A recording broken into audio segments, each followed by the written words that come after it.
हरे कृष्ण साथियों, daily practice set के 39वें episode में आपका स्वागत है। इस वीडियो में हम लेकर आए हैं डेली प्रैक्टिस सेट के रूप में सीजीएल टीयर 1 2022 के 1 दिसंबर के शिफ्ट 4 के सवाल। टोटल 25 सवाल हैं और बेसिक कंसेप्ट के साथ साथ शॉर्ट ट्रिक भी सीखेंगे। तो याद रहे दोस्तों, इस प्लेटफॉर्म पे हम एसएससी के जितने भी सारे प्रीवियस ईयर के सवाल हैं वो सवाल लेकर आते रहते हैं। तो आज ही हमारे चैनल से जुड़े और अपनी तैयारी को मजबूत बनाएं। इससे पहले हम 38 वीडियो अपलोड कर चुके हैं जो कि डेली प्रैक्टिस सेट के रूप में एसएससी के प्रीवियस ईयर के सवाल हैं। वहाँ पर भी जाकर आप प्रैक्टिस कर सकते हैं और तैयारी को मजबूत बना सकते हैं। तो चलिए आज के वो 25 सवाल कौन कौन से हैं देखते हैं, कम समय में हल करने की कोशिश करते हैं। तो चलिए हमारा जो सबसे पहला सवाल है, पहले सवाल की तरफ रुख करते हैं। तो हमारा जो मैथ का पहला सवाल है, सवाल दिया हुआ है कि 16 cos क्यूब π/6 माइनस 12 cos π/6, इसका मान आपको पता करना है। तो यहाँ पर देखिए कि π/6 का मतलब पाई का मान हो गया 180। तो अगर डिग्री के टर्म में देखेंगे तो ये हो जाएगा 30 डिग्री। ठीक है, तो 16 गुना cos 30 डिग्री, तो cos 30 डिग्री का मान कितना होगा √3/2 और √3 का होल क्यूब कितना हो जाएगा 3√3 और 2 का होल क्यूब 8। ठीक है, माइनस 12 गुना cos 30 डिग्री √3/2। यहाँ से इसको हम सॉल्व करेंगे तो हमारे पास 6√3 और इधर भी अगर हम सॉल्व करेंगे 3 दूनी 6√3, 6√3 कैंसिल आउट हो जाएगा। हमारा जो ऑप्शन हो जाएगा ए हो जाएगा। चलिए अगले सवाल की तरफ बढ़ते हैं। अगला सवाल है कि 8 सेंटीमीटर त्रिज्या वाले दो बराबर वृत्त एक दूसरे को इस प्रकार प्रतिच्छेद करते हैं कि प्रत्येक वृत्त एक दूसरे के केंद्र से होकर गुजरता है, तो उभयनिष्ठ जीवा की लंबाई क्या होगी। तो सबसे पहले हम दो वृत्त बना लेंगे जो एक दूसरे के केंद्र से होकर गुजरेगा। ये दो वृत्त है हमारा और यहाँ से इसका सेंटर यहाँ पे है और इसका सेंटर यहाँ पे है। इस दोनों वृत्त की जो उभयनिष्ठ जीवा होगी वो यहाँ पर इसके इंटरसेक्शन पॉइंट से क्रॉस करेगी, यहाँ पर मिलेगी इंटरसेक्शन पॉइंट पे। और यहाँ से अगर हम इसको मिलाएंगे तो ये 8 सेंटीमीटर त्रिज्या, ये भी हमारा 8 सेंटीमीटर हो जाएगा और ये भी हमारा 8 सेंटीमीटर हो जाएगा। ठीक है, ये टोटल हमारा 8 सेंटीमीटर हो जाएगा। तो यहाँ पर आप गौर करेंगे ये भी 8 है, ये भी 8 है और ये भी 8 है, तीनों भुजा बराबर है, ये इक्विलैटरल ट्रायंगल हो जाएगा। तो यहाँ से अगर हम एक सिर से इसके सामने वाली भुजा पर अगर हम लाइन खींचेंगे तो वो हमारा परपेंडिकुलर बनेगा और ये दो भुजा जो है आपस में बराबर भाग में बट जाएगी। ये इक्विलैटरल ट्रायंगल का प्रॉपर्टी है, समबाहु त्रिभुज का विशेषता है। तो ये 8 है तो ये 4 में बट जाएगा। ठीक है, तो यहाँ से देखिए कि ये 8 है और ये 4 है और ये हमारा पाइथागोरस फार्मूला लगाएंगे यहाँ पर पाइथागोरस प्रमेय का। तो ये वाला कितना बन जाएगा, मान लेते हैं ये ए है, ये डी है और ये बी है। तो एडी पॉइंट हमारा, एडी लाइन हमारा कितना बन जाएगा, AD स्क्वायर बराबर √8 का स्क्वायर माइनस 4 का स्क्वायर। ठीक है, तो 64 में से 16 जाएगा तो दोस्तों हमारे पास 48 बनेगा और 48 का ये 48 बन जाएगा। तो ये कितना बन जाएगा 4√3। ठीक है, अगर हम AD की बात करें, ठीक है, ये सॉरी AD स्क्वायर नहीं होगा, तो AD बराबर 4√3 हो जाएगा। AB बराबर जो बन जाएगा वो AD का दुगुना होगा। ठीक है, तो 2 गुना 4√3, ये बन जाएगा हमारे पास 8√3 सेंटीमीटर आंसर। चलिए अगले सवाल की तरफ बढ़ते हैं। अगला सवाल है कि B द्वारा बेची गई साइकिलों की संख्या का D द्वारा बेची गई साइकिलों की संख्या से अनुपात क्या है। तो B का देखिए कि 90 है और D द्वारा बेची गई 165 है। तो 90/165 का रेशियो हम निकाल लेंगे तो 15 से कट जाएगा, 15 चौका 90 और 15 6:11 हमारा आंसर हो जाएगा। अगला सवाल है कि 50 सेंटीमीटर व्यास वाले एक वृत्त में 42 सेंटीमीटर लंबाई की एक जीवा खींची गई है। उसी वृत्त में 42 सेंटीमीटर लंबी जीवा से 40 सेंटीमीटर लंबाई की दूसरी समानांतर जीवा की न्यूनतम दूरी क्या होगी। न्यूनतम दूरी हमसे पूछा जा रहा है। तो न्यूनतम दूरी निकालने के लिए दोनों को एक ही साइड में प्लेस करना पड़ेगा। तो सबसे पहले हम यहाँ पर एक सर्कल बना लेंगे और यहाँ से हम एक 42 सेंटीमीटर जीवा की लंबाई खींचेंगे। ठीक है, ये 42 सेंटीमीटर, यहाँ से सेंटर है, सेंटर से यहाँ पर लंब डालेंगे, जीवा को दो बराबर भाग में विभाजित करेगी और इसका जो रेडियस है वो 29 सेंटीमीटर हो जाएगा, 58 का आधा। ठीक है, और ये बड़ी जीवा की लंबाई जो है वो कितना 42, तो ये कितना बन जाएगा 21 का पार्ट हो जाएगा। अब है 40 सेंटीमीटर लंबाई की दूसरी समांतर जीवा खींचनी है। तो यहाँ से हम 40 सेंटीमीटर लंबाई की दूसरी समांतर जीवा खींचेंगे, इसको फिर एक्सटेंड करेंगे, ये भी इसको दो बराबर भाग में विभाजित करेगा, ये हो जाएगा 20। ठीक है, तो 20, 21 और 29 का ट्रिपलेट बनता है दोस्तों, 20, 21 और 29 का ट्रिपलेट बनता है। तो यहाँ पर 29, 21 है तो ये हमारे पर कितना हो जाएगा 20 हो जाएगा। ठीक है, और फिर यहाँ से अगर हम इस पॉइंट को मिलाएंगे तो ये भी हमारा 29 बनेगा, क्योंकि ये त्रिज्या है तो 29, 20 है, तो ये टोटल हमारा कितना बन जाएगा 21 बन जाएगा। तो इस दोनों के बीच का जो न्यूनतम दूरी कितना हो जाएगा, 21 में से 20 जाएगा 1 सेंटीमीटर। ठीक है, तो हमारा जो आंसर हो जाएगा वो 1 सेंटीमीटर हो जाएगा। चलिए अगले सवाल की तरफ बढ़ते हैं। अगला सवाल है 6 पुरुष और 8 महिलाएं एक काम को 10 दिनों में कर सकते हैं, जबकि 26 पुरुष और 48 महिलाएं उसी काम को 2 दिनों में कर सकते हैं। तो 15 पुरुष और 20 महिलाएं उसी काम को करने में कितना समय लगेगा। इसको सॉल्व करने के लिए क्या करेंगे कि यहाँ पर मेन डेज इक्वेट करेंगे। तो यहाँ पर देखिए कि 6 पुरुष और 8 महिलाएं हैं। पुरुष की क्षमता मान लेते हैं P और महिला की क्षमता मान लेते हैं 8, ठीक है। तो 6 पुरुष का एक मुश्त क्षमता कितना हो जाएगा 6P और प्लस 8 महिलाएं का 8M क्षमता हो जाएगा। ये 1 दिन का काम हो गया। तो 10 दिन का काम कितना हो जाएगा, गुना 10 कर देंगे, ठीक है। उसी तरह से इसको इक्वेट करेंगे, ये हो गया हमारा टोटल वर्क, ठीक है, इफिशिएंसी मेथड।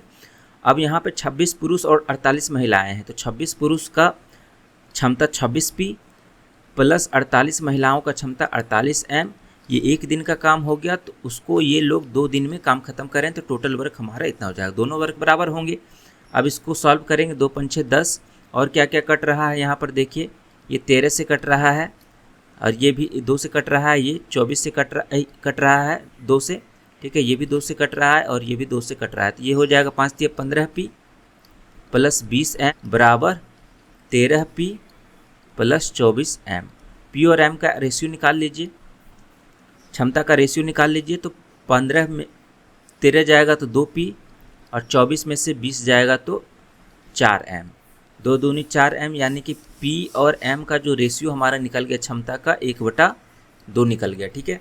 अब यहाँ से पूछ रहा है कि 15 मेन प्लस 20 वोमेन कितने दिन में काम करेंगे। तो 15 मेन का क्षमता यानी कि पुरुष 15P प्लस 20 महिला, ये कितने दिन में काम करेंगे, D दिन में मान लेते हैं काम करेंगे। तो ये टोटल वर्क हो गया। इसको हम किसी भी वर्क से इक्वेट कर सकते हैं क्योंकि सारे के सारे वर्क बराबर हैं, ठीक है। तो यहाँ से 6P प्लस 8M हो जाएगा। तो 6P मतलब 6 प्लस 8 गुना 2, 6 प्लस 16 कितना हो जाएगा 22 गुना 10, ठीक है।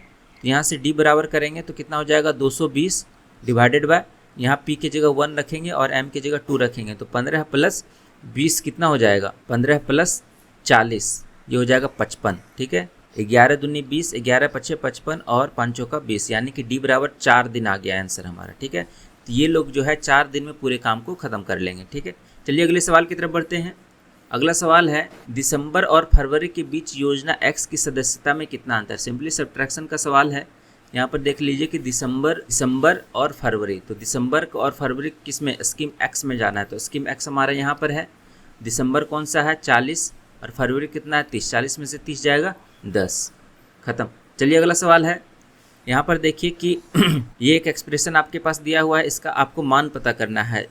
तो आप यहाँ पर गौर करेंगे कि ये AQ प्लस BQ, अगर इसको हम A मान लेते हैं 428 को और 348 को B मान लेते हैं, तो ये सिंपली फॉर्मेट है AQ plus BQ divided by A square minus AB plus B square पे आधारित। तो AQ प्लस BQ का जो फार्मूला होता है दोस्तों वो होता है A plus B into A square minus AB plus B square, यानी कि जो हर का टर्म है वही टर्म हमारा अंश में भी आएगा मल्टीप्लिकेशन में, ठीक है। और ये दोनों हमारा कैंसिल आउट हो जाएगा। हमारे पास क्या बनेगा, सिर्फ A प्लस B, ठीक है। तो A प्लस B मतलब क्या, 428 प्लस 348, तो 8 8 16 हमारा यूनिट डिजिट 6 आ रहा है। ऑप्शन A हमारा आंसर हो जाएगा, ठीक है। चलिए अगले सवाल की तरफ चलते हैं। अगला सवाल दिया हुआ है कि यदि 5 अंकों की संख्या 750 PQ 3, 7 और 11 से विभाज्य है तो P प्लस 2Q का मान क्या होगा दोस्तों। तो इस सवाल को हम बहुत सारे तरीके से बना सकते हैं। तो सबसे जो फेमस तरीका है वो क्या है कि यहाँ पर देखिए कि 750 है, ठीक है, 750 और यहाँ पर P और Q है। तो P और Q के जगह पे हमको 2 अंकीय संख्या रखना है, ठीक है। तो हम P और Q के जगह 99 रख लेते हैं। जो मैक्सिमम संख्या है 2 अंक की वो यहाँ पर हम रख के और हम यहाँ पर आंसर तक पहुँच जाएंगे, ठीक है। तो 3, 7, 11 से विभाजित होने के लिए उस संख्या को इस तीनों के एलसीएम से विभाजित होना पड़ेगा, ठीक है। तो इस तीनों का एलसीएम याद रखिए, 3, 7, 11 का 231 होता है, ठीक है। तो 231 से अगर हम भाग देंगे 750 और यहाँ पे P की जगह 9 और Q की जगह 9, जो मैक्सिमम हमारा नंबर है वो यहाँ पर रखेंगे। तो भाग देंगे तो यहाँ पर कितनी बार में लगेगा, 3 बार में, ठीक है। तो 3 बार लगाएंगे तो ये हो जाएगा हमारे पास 3 और 23 तियाही 69, ठीक है।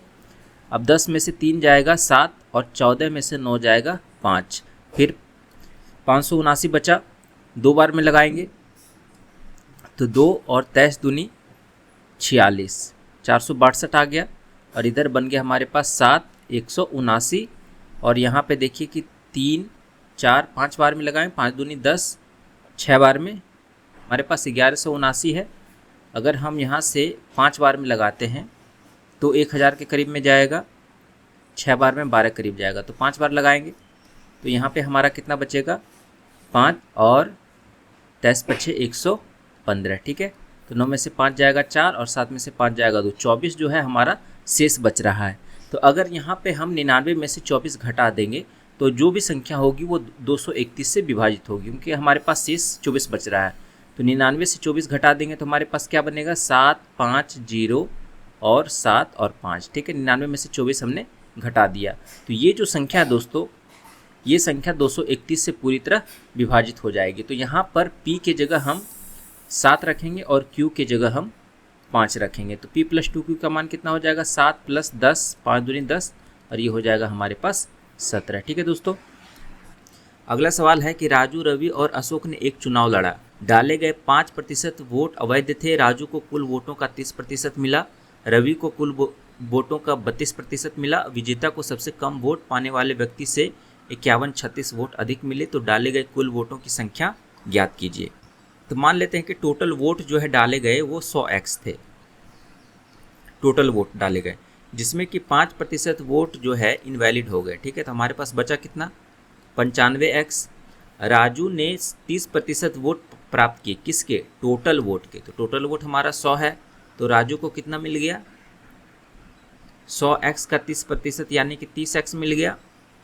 और रवि को कितना मिल गया, 32%, कितना, टोटल वोट का। तो 100x का 32% कितना हो जाएगा, 32x, ठीक है। हमारे पास वैलिड वोट कितने थे, 95x।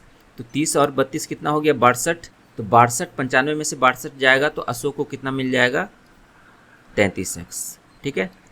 तो अशोक को जो वोट मिला, क्योंकि यही विजेता बना, क्योंकि इसको ज़्यादा वोट मिल रहा है, तो सबसे कम वोट जो प्राप्त किया, लिस्ट नंबर ऑफ वोट जो प्राप्त किया है वो 30x है। 30x और इसका जो डिफरेंस है वो 3x आ रहा है। 3x जो डिफरेंस है वो बराबर कितने के है, 51-36, ठीक है। 3 से भाग करेंगे, 17 × 3 = 51, 12 × 3 = 6, 1712 आ जाएगा। तो टोटल वोट हमने कितना माना था, 100x का, ठीक है। तो टोटल वोट हमारा हो जाएगा 1712 × 100। हमारा जो आंसर आ जाएगा ऑप्शन ए आ जाएगा। चलिए अगले सवाल की तरफ बढ़ते हैं। अगला सवाल है कि एक घोड़े को 20% लाभ पर 60,000 रुपये में बेचा गया, तो 30% लाभ पाने के लिए इसे किस कीमत पर बेचना चाहिए था, ठीक है।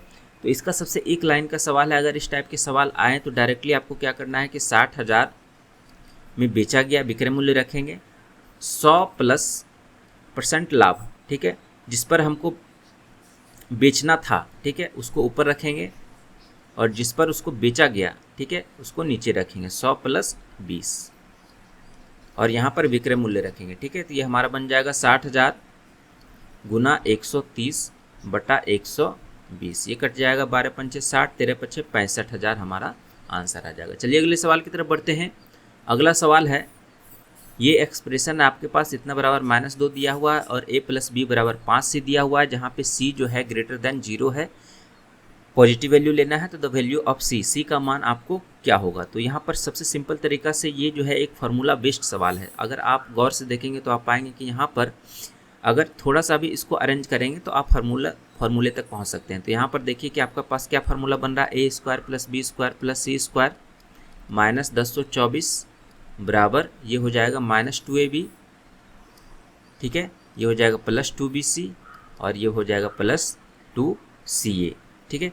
अब इसको अरेंज करिए हल्का सा, तो a² + b² और ये हो जाएगा +c² +2ab -2bc और -2ca बराबर 1024, ठीक है दोस्तों। तो यहाँ पर देखिए कि अगर ये दोनों प्लस होते, ठीक है, तो आप आसानी से फार्मूला a + b + c का होल स्क्वायर निकाल लेते, लेकिन यहाँ पर माइनस है तो फार्मूला क्या बनेगा, a + b + c के बजाय क्या बनेगा, यहाँ पर देखिए कि a b के साथ में पॉजिटिव टर्म है, ठीक है। इसका मतलब है कि a और b जो है पॉजिटिव रहा होगा, b और c में से है ना कोई ना कोई एक निगेटिव रहा होगा, क्योंकि यहाँ पर ये माइनस है। तो यहाँ पर देखिए कि c है तो c के साथ माइनस है, यहाँ भी c है, c के साथ माइनस है, तो c वाला टर्म हमारा माइनस रहा होगा। तो ये फार्मूला बन जाएगा a + b - c का होल स्क्वायर और ये बन जाएगा हमारे पास 1024। तो स्क्वायर हटेगा दोस्तों, कितना बन जाएगा, a + b - c बराबर 1024 का स्क्वायर रूट कितना हो जाता है 32, और a प्लस बी का मान ऑलरेडी हमारे पास है 5c, तो 5c माइनस सी बराबर 32, तो c बराबर कितना हो जाएगा 4c 4 8 32, c बराबर 8। हमारा जो ऑप्शन हो जाएगा ए हो जाएगा। चलिए अगले सवाल की तरफ बढ़ते हैं। अगला सवाल है जहाँ पे कि P1 जो है ए सी डी और F के औसत उत्पादन का मूल्य है और P2 बी और ई के उत्पादन के बीच का अंतर है। तो यहाँ पर ए सी डी एफ का औसत उत्पादन का मूल्य निकाल लीजिए। ए कितना है 37, डी कितना है 20, यानी कि 37 प्लस 20 57, 57 और 4 61, और 61 और एफ 71, ठीक है। तो हो जाएगा 71% बटा 4, ये औसत उत्पादन का मूल्य हो गया। और पी बी और ई के उत्पादन के बीच का अंतर यानी कि 13 और 3 16, ये हो जाएगा हमारे पास 3%, ठीक है।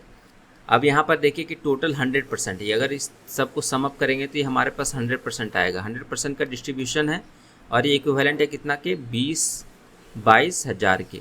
तो 1% कितना होगा 220 के, तो इतना परसेंट कितना होगा, ये हमारा टोटल परसेंट बराबर कितना हो जाएगा, इतना गुना हम 220 कर देंगे। तो 71 प्लस 12 कितना हो जाता है 4 तिहाई 12, 83 बटा 4 गुना 220, 4 पंचे 20, 4 पंचे 20, और 83 और 55 को अगर हम गुना करेंगे तो बन जाएगा 5 तिहाई 15, 8 पंचे 40, 15 55 1 56, 8 पंचे 40 और 5 45, 45 65 जो होगा हमारा आंसर हो जाएगा। अगला सवाल है कि P और Q बराबर 6 दिया हुआ है और PQ बराबर 4 है, तो PQ प्लस QQ का मान हमसे पूछ रहा है। तो इसका डायरेक्टली फार्मूला होता है P plus Q into P square plus Q square minus P Q, ठीक है। अब P square plus Q square को हम फर्दर एक्सटेंड करके कितना लिख सकते हैं, P plus whole Q square minus 2pq और इधर माइनस 2pq 3pq, ठीक है। अब फार्मूला बैठा दीजिए, तो p प्लस क्यू हो जाएगा 6 और इधर हो जाएगा 36 माइनस 12, ये हो जाएगा 24 छक्का 144, हमारा आंसर हो जाएगा ऑप्शन 3।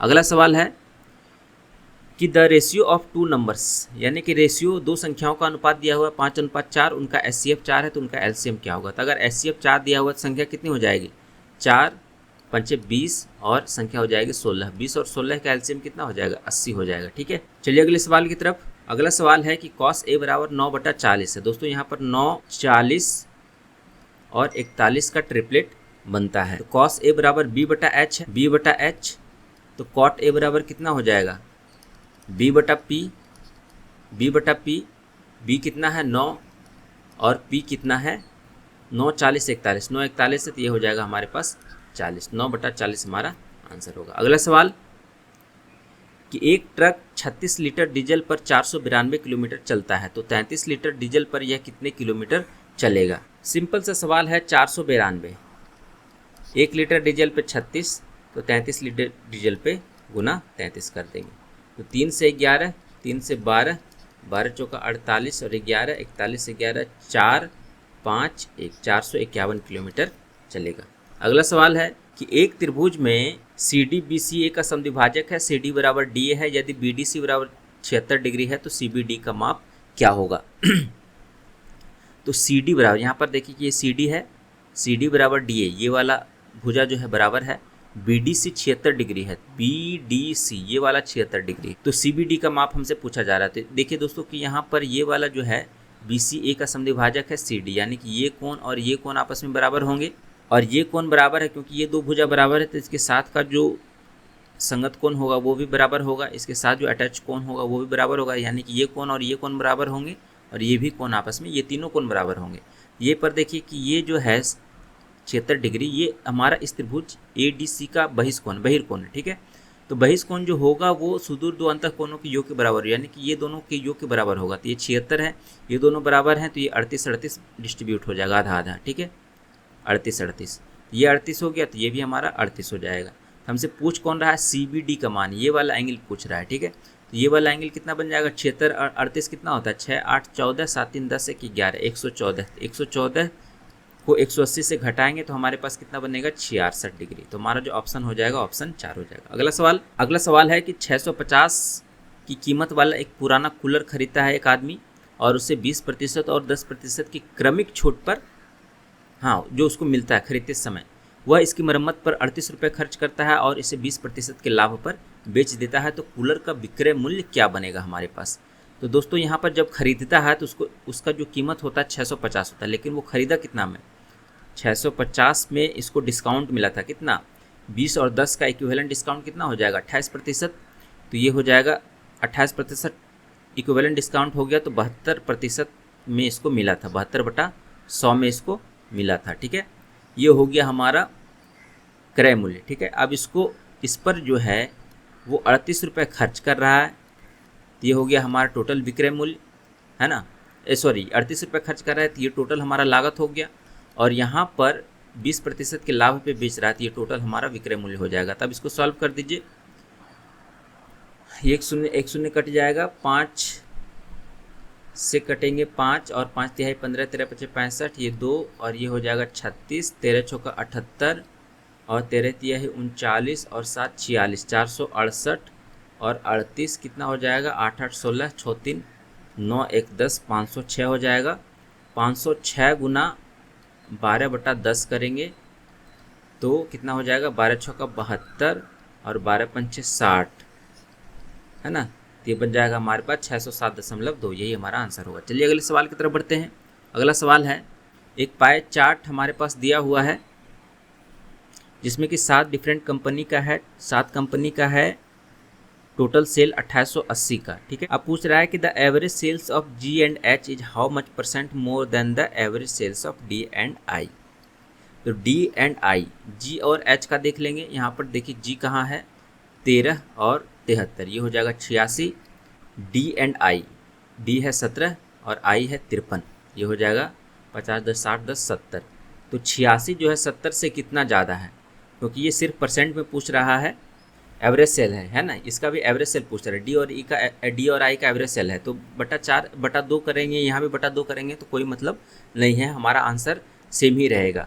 तो 70 से 86 कितना ज़्यादा है, 16 ज़्यादा है।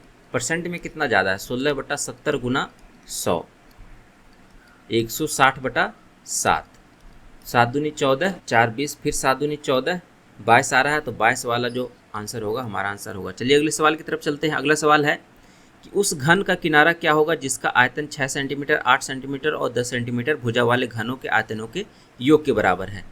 तो घन का किनारा हमसे पूछ रहा है और जिसका आयतन है तीनों के आयतन के योग के बराबर है। ठीक है, तो इसका आयतन कितना, मान लेते हैं कि इसकी भुजा A है, तो इसका आयतन हो जाएगा A क्यूब, और इसका आयतन कितना हो जाएगा, 6 का क्यूब प्लस 8 का क्यूब प्लस 10 का क्यूब। तीनों को अगर हम जोड़ देंगे दोस्तों तो हमारे पास कितना बनेगा, 6 का क्यूब 216 और 8 का क्यूब 512 और ये 1000। तो आप पाएंगे कि ये हमारा 8, 2 और 1728 दे रहा है। तो A का जो मान होगा वो क्यूब रूट ऑफ 1728 बनेगा, जो कि हमारा 12 होता है। 12 का क्यूब जो होता है वो 1728 के बराबर होता है। तो यही हमारा आंसर हो जाएगा। अगला सवाल है कि अगर यदि राम अपनी सामान्य गति के 60% से एक निश्चित यात्रा पूरी करता है और वह गंतव्य पर 36 मिनट देरी से पहुंचता है, तो गंतव्य तक पहुंचने में उसका सामान्य समय क्या होगा। तो यहाँ पर देखिए कि स्पीड का जो रेशियो हमारे पास क्या बनेगा, पहले 60% का मतलब होता है 3/5, तो पहले 5 पर चल रहा था, अब वो 3 पर चल रहा है। ठीक है, तो अगर निश्चित दूरी है, दूरी समान है, तो टाइम का जो रेशियो होगा वो रिवर्स हो जाएगा स्पीड का। ठीक है, तो ये हो जाएगा 3 और ये हो जाएगा 5। अब देखिए कि ये जो समय इसको ज़्यादा लग रहा है 2 यूनिट का, और 2 यूनिट का जो मान है वो बराबर है कितना, 36 मिनट के। तो 2 और 18 हो जाएगा। तो यहाँ पर देखिए कि ओरिजिनल समय कितना है हमारे पास 3 का, तो 3 गुना 18 कितना हो जाएगा, 54। 3 यूनिट का मान कितना हो जाएगा, 54 मिनट। ठीक है, तो इसका जो ओरिजिनल लग रहा था ये ओरिजिनल है और ये हमारा जो लेट से आ रहा है। ठीक है, तो ओरिजिनल हमारा कितना लग रहा था, 54 मिनट लग रहा था। ये हमारा आंसर होगा।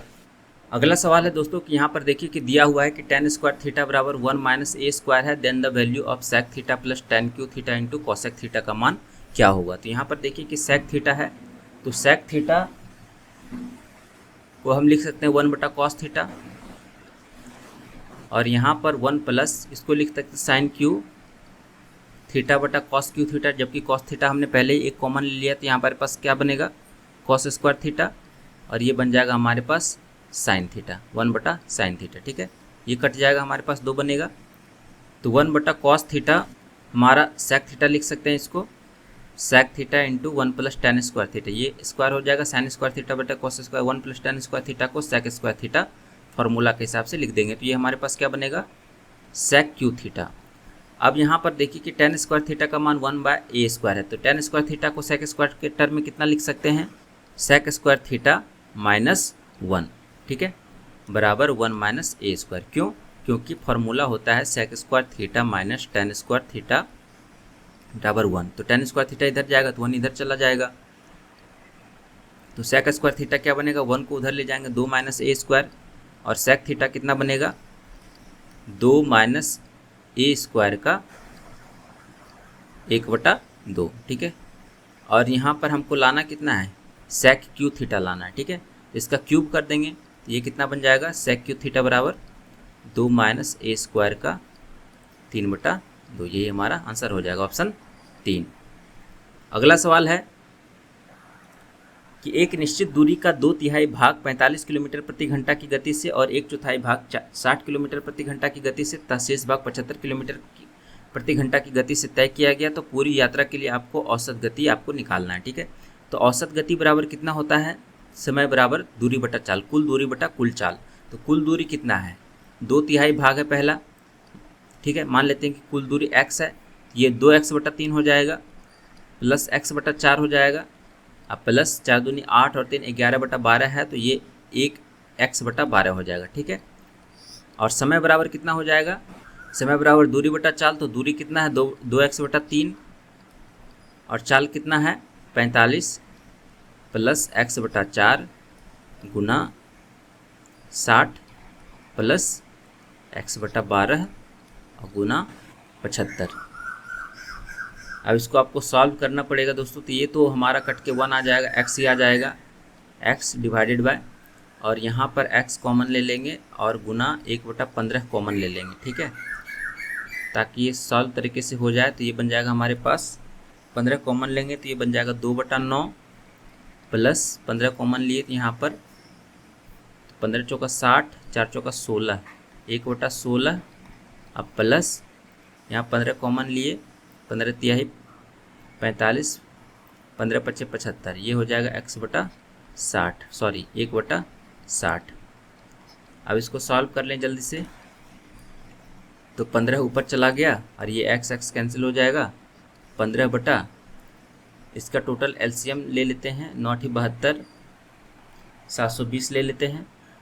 तो 720 अगर हम लेंगे तो ये हमारे पास कितना, 9×72 ये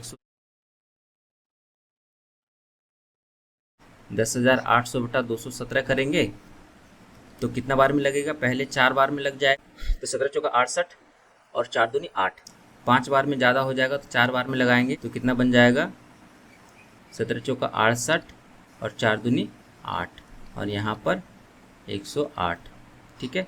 10 में से 8 जाएगा 2, 7 में से 6 जाएगा 212, 1 शून्य और उतरेगा, और यहाँ पर हम कितना बार में लगाएंगे, 9 बार में, 10 बार में करेंगे तो 2170 हो जाएगा, जो कि ज़्यादा हो जाएगा, 9 बार में लगाएंगे, ठीक है। 9 बार में जो है कुछ न कुछ संख्या देगा, तो हमारा कितना बन जाएगा 49 के लगभग, ठीक है।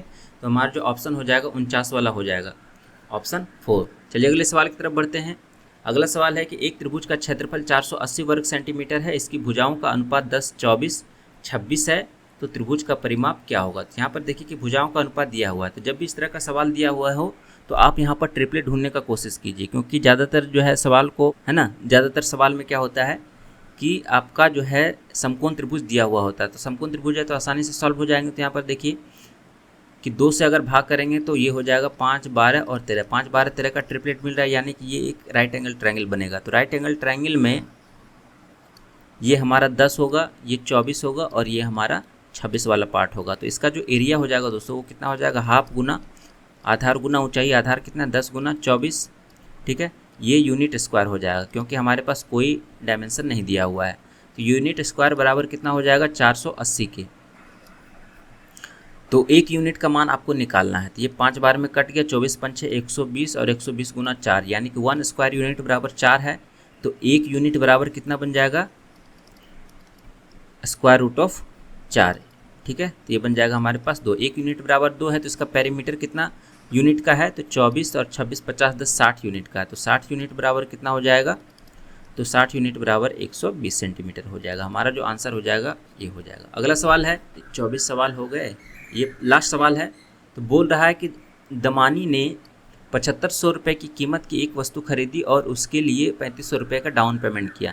यदि शेष राशि पर लिया जाने वाला साधारण ब्याज 9% प्रति वर्ष है और दमानी ने खरीद के 4 महीने बाद सभी बकाया राशि का भुगतान कर दिया, तो दमानी ने 4 महीने बाद ब्याज के रूप में कितनी राशि का भुगतान किया। ठीक है, तो डाउन पेमेंट करने के बाद इसके पास जो है मूलधन कितना बचा, 7500 में से 35 जो घटाएंगे तो कितना बन जाएगा 4000। 4000 इसका जो है मूलधन, इस पर इसको ब्याज लगना है। कितना लगना है, 9% प्रति वर्ष के लिए। लेकिन सारा पेमेंट कितना महीना में हो गया, 4 महीना में। चूँकि महीना में है तो महीना को साल में हमको कन्वर्ट करना पड़ेगा, तो 4/12 करना पड़ेगा और गुना 100, ये हमारा SI हो जाएगा, जो कि हमको 4000 रुपये लगेगा। ये 2 शून्य कट जाएगा, 3 तिहाई 9 3 चौको 12 और ये 4 कट जाएगा, यानी कि 40 तिहाई 120 रुपये जो है उसको देना पड़ेगा 4 महीने में। ठीक है, 120 रुपये ब्याज के रूप में देना पड़ेगा। ठीक है दोस्तों, तो आज के सवाल जो है 25 सवाल यही थे और इस वीडियो की PDF हमारे टेलीग्राम चैनल एडुकेट सेंटर पर उपलब्ध हो जाएगी। तो ये सारे सवाल जो हमारे YouTube चैनल की कम्युनिटी पोस्ट में भी अपलोड किए जाते हैं, वहाँ पर भी आप प्रैक्टिस कर सकते हैं। तो अगर वीडियो थोड़ा सा भी आपको पसंद आया है तो चैनल को जरूर लाइक करें, सब्सक्राइब करें। हम इसी तरह के वीडियो जो है आपके लिए लेकर आते रहते हैं। SSC CGL के जितने भी सारे प्रीवियस ईयर के सवाल हैं, वो सवाल जो है आपको हम बहुत ही शॉर्ट और एफिशिएंट तरीके से सॉल्व कराने की कोशिश करते हैं। और इस वीडियो के रिगार्डिंग कुछ भी आपको डाउट हो तो आप कमेंट बॉक्स में कमेंट कर सकते हैं। 24/7 आपके डाउट्स को क्लियर करने की कोशिश की जाएगी। तो चलिए दोस्तों, फिर मिलते हैं नए वीडियो में नए जोश के साथ। तब तक के लिए धन्यवाद, नमस्कार।